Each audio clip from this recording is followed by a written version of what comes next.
ശേഷിപ്പ് ഇതൊരു മലയാളം സിനിമയാണ്. മീനാക്ഷി ജെയിൻ, രാജൻ പൂത്തറക്കൽ, റാഷിദ് റഹ്മാൻ എന്നിവർ കേന്ദ്ര കഥാപാത്രമായി എത്തിയ ഈ ഒരു മൂവിയാണ് ശേഷിപ്പ്. സോ ഒരു ഡയറക്റ്റ് OTT റിലീസായിട്ട് സൺ ആൻഡ് നെറ്റ്സ്റ്റിൽ ഇപ്പോൾ സ്ട്രീമിംഗ് അവൈലബിൾ ആയിട്ടുള്ള ഒരു മൂവിയാണ്. ട്രോമയെക്കുറിച്ചും ലോൺലിനെസ്സിനെ കുറിച്ചും പറയുന്നുണ്ട് എന്നുള്ള ഒരു പ്രത്യേകതയുള്ള ഒരു മൂവി കൂടിയാണ്. 1 മണിക്കൂർ 24 മിനിറ്റ് മാത്രമാണ് സിനിമയുടെ നീളം.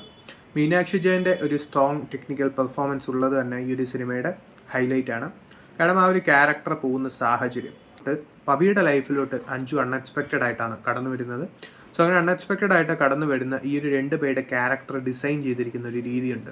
ട്രോമ ബാധിച്ചിരിക്കുന്ന ഈ ഒരു ക്യാരക്ടറായിട്ടുള്ള അഞ്ജുവിൻ്റെ കഥാപാത്രവും അതുപോലെ തന്നെ ഈ ഒരു ലോൺലിനെസ് ഒക്കെ ആയിട്ട് ഒരു ഫ്രണ്ടിൻ്റെ ഒരു ഹില്ലി ഏരിയയിൽ താമസിക്കുന്ന, അതായത് കഥ എഴുതാൻ വേണ്ടി താമസിക്കുന്ന ഈ ഒരു പവിയുടെ ക്യാരക്ടറും 2 പേരും തമ്മിൽ കണ്ടുമുട്ടുമ്പോൾ ഉണ്ടാവുന്ന അൺഎക്സ്പെക്റ്റഡ് ആയിട്ടുള്ള ഒരു ബോണ്ട്, അതെങ്ങനെയാണ് ഈ ഒരു പവിയുടെ ജീവിതത്തെ മാറ്റിമറിക്കുന്നത്, അങ്ങനെയുള്ള സംഭവങ്ങൾ എന്തൊക്കെയാണ് അവർ കാണാനിടയായ അൺഎക്സ്പെക്റ്റഡ് ആയിട്ടുള്ള ഇൻസിഡൻറ്റ്, അങ്ങനെയുള്ള സംഭവങ്ങളൊക്കെയാണ് ശേഷിപ്പ് എന്ന് പറയുന്ന മൂവി പറയുന്നത്.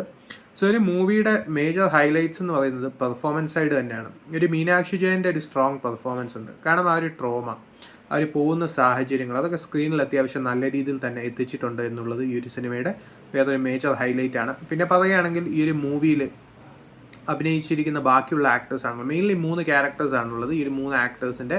സോ അതിൽ ഈ ഒരു പവിയുടെ ക്യാരക്ടർ മഞ്ജു എന്ന് പറയുന്ന ഈ ഒരു ക്യാരക്ടറും തമ്മിലുള്ള ഒരു ബോണ്ടും അവരുടെ സീക്വൻസസും അവർ ചെന്നുപെടുന്ന സാഹചര്യങ്ങളും ഒക്കെ തന്നെ എഫക്റ്റീവായിട്ട് സ്ക്രീനിൽ എത്തിച്ചിരിക്കുകയാണെങ്കിൽ ഈ ഒരു മൂവി ചിലപ്പോൾ വർക്കൗട്ട് ആയനെ. പക്ഷേ സിനിമ നറേഷനിൽ ഇടയ്ക്ക് ഫ്ലാറ്റർ ആവുന്നുണ്ട് എന്നുള്ളത് ഈ ഒരു സിനിമയുടെ പ്രധാന പ്രശ്നമാണ്. കാരണം എന്താണെന്ന് വെച്ചാൽ ഈ ഒരു മൂവി പറയുന്ന ആ ഒരു സംഭവം ഒരു സൈക്കോളജിക്കൽ ത്രില്ലർ രീതിയിൽ പോകാനുള്ള എല്ലാ എലമെൻസും ഉണ്ടായിരുന്നു. പക്ഷേ എന്നാൽ പോലും സിനിമ പലയിടങ്ങളിലും ഫ്ലാറ്റർ ആവുന്നുണ്ട്. 1 മണിക്കൂർ 24 മിനിറ്റ് തന്നെ നമുക്ക് ചിലപ്പോൾ കൂടുതലായി തോന്നും.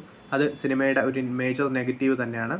കാരണം ഈ മൂവി പറയാൻ ഉദ്ദേശിച്ചിരിക്കുന്ന സംഭവം, ആ ഡിസൈൻ ചെയ്തിരിക്കുന്ന സംഭവങ്ങൾ കൂടുതലും ആക്ഷനിൽ കൂടിയാണ് വരുന്നത് എന്നുള്ളതാണ് ഈ സിനിമയുടെ പ്രധാന പ്രശ്നം. ന്യൂമറസ് ആയിട്ടുള്ള സപ്ലോട്ട്സ് ഇല്ലാത്തതും ഈ ഒരു മൂവിയുടെ ഒരു നെഗറ്റീവ് തന്നെയാണ്. സോ അതൊക്കെയാണ് ഈ മൂവിയെക്കുറിച്ച് പറയാനുള്ളത്. താല്പര്യമുള്ളവർ കണ്ടു നോക്കാം. ഇതിപ്പോൾ സൺ ആൻഡ് നെറ്റ്സ്റ്റിൽ അവൈലബിൾ ആണ്.